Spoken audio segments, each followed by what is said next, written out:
Halo Patriot Bangsa. Jadi kali ini kita akan ngobrolin soal Whole of Government, yaitu adalah integrasi, kolaborasi, koordinasi, dan sinergitas. Terkait apa? Terkait dengan lembaga-lembaga publik, kementerian, maupun kedinasan, di mana seluruhnya ini diharapkan bisa memberikan pelayanan maksimal dengan apa? Dengan meleburkan, dengan menggabungkan, dengan berkoordinasi sehingga rakyat yang ingin mengurus satu hal atau ingin mendapatkan pelayanan publik itu bisa selesai dengan waktu yang cepat dan efisien. Nah, itu adalah tujuan dari whole of government ini. Pelayanan yang baik itu sangat dibantu oleh beberapa tools di era modern ini. Seperti adanya electronic information, electronic consultation, dan electronic decision making. Ya. Jadi sebetulnya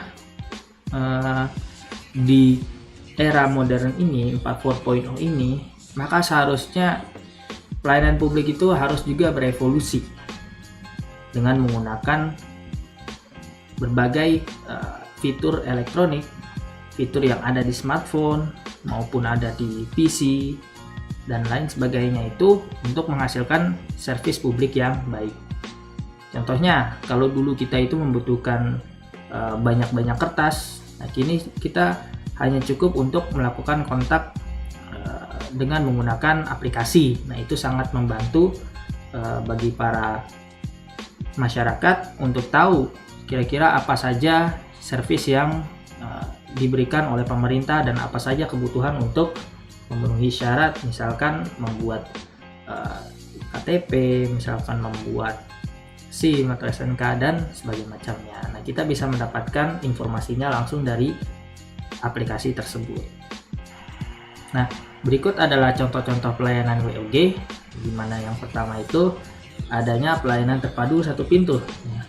Nah, pelayanan terpadu satu pintu ini disebutkan karena di dalamnya itu terdapat banyak loker-loker yang terdiri dari banyak instansi pemerintah, baik kedinasan, baik lembaga pemerintah maupun kementerian. Nah, tujuannya apa di sini? Nah, setiap loker-loker itu nanti akan mengakomodir keperluan orang itu, di mana terakhirnya itu atau menghasilkan sesuatu output yang jelas gitu, yang efisien dan efektif seperti itu. Nah, selain itu terdapat juga pelayanan bentuk lain, yaitu adalah pelayanan WOG yang bergerak. Nah, contohnya bisa kita lihat adanya SIM keliling itu, di mana SIM keliling itu tentu saja memiliki kolaborasi ya dengan pihak kepolisian, Samsat, dan juga Disdukcapil. Nah, kemudian adanya pelayanan online ya yang disediakan itu juga merupakan satu bentuk WOG seperti di website pelayanan Kominfo ini. Nah, ini adalah contoh dari perilaku atau kebijakan yang belum menerapkan WOG dengan baik. Contohnya adalah adanya pekerjaan drainase ini, di mana akhirnya pekerjaan drainase ini merusak pipa PDAM dan juga kabel listrik atau kabel PLN. Nah, harusnya bila memang ada pekerjaan yang ingin dilakukan bersama-sama, ya, di mana di dalamnya itu ada beberapa kepenting atau beberapa hal penting di dalam tanah itu, maka sudah sepatutnya pengerjaan proyek drainase ini berkonsultasi dulu dengan pihak PDAM maupun pihak PLN, sehingga itu tidak merugikan masyarakat juga, karena itu adalah layanan yang diberikan kepada masyarakat. Nah, contohnya juga seperti terjadi di kampus saya, di mana kabel PLN terputus karena adanya galian dari PDAM dan sebagainya macamnya. Nah, ini harusnya sebagai integrasi yang baik, mereka sudah sepatutnya untuk membuat blueprint atau membuat komunikasi satu sama lain agar tidak menghancurkan satu proyek dan proyek lainnya. Nah, beberapa efek yang dapat terjadi ketika kita menerapkan WOG itu sebetulnya ada ya. Jadi nggak serta-merta itu menimbulkan efek yang positif. kadang juga ada efek yang negatif, dimana pertama pasti adanya imbasan pada anggaran. Anggaran ini tentu saja yang awalnya mungkin bisa satu kedinasan itu mendapatkan satu anggaran full, nah ini porsinya bisa dibagi karena adanya kolaborasi tersebut ya. Jadi kadang ada ego sektoralnya itu. Kemudian adanya adaptasi dari kolaborasi itu agar tidak ada kecemburuan. Nah, jadi kita perlu adaptasi dengan kolaborasi tersebut. Dan yang ketiga, kita memastikan agar setiap lembaga itu tidak ada hambatan dalam tupoksinya ya. Jadi pelayanannya itu nggak berhenti di satu tempat sehingga akhirnya itu tempat lainnya menjadi terhambat. Maka harusnya seluruh proses di sana itu dapat berjalan dengan efektif supaya tidak menghambat pelayanan lainnya. Yang terakhir adanya integritas budaya yang berbeda antar pimpinan lembaga, sehingga ini membuat para anak buahnya pun menjadi harus beradaptasi agar bisa bekerja sama.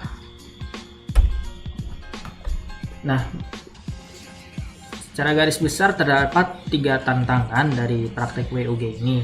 Yang pertama adalah kapasitas dari SDM dan institusi.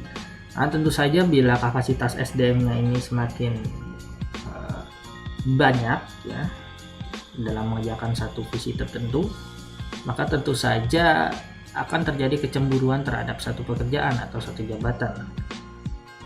Nah, ini harus betul-betul minimalisir ya kecemburuan sosial yang akan ada dalam prakteknya tersebut.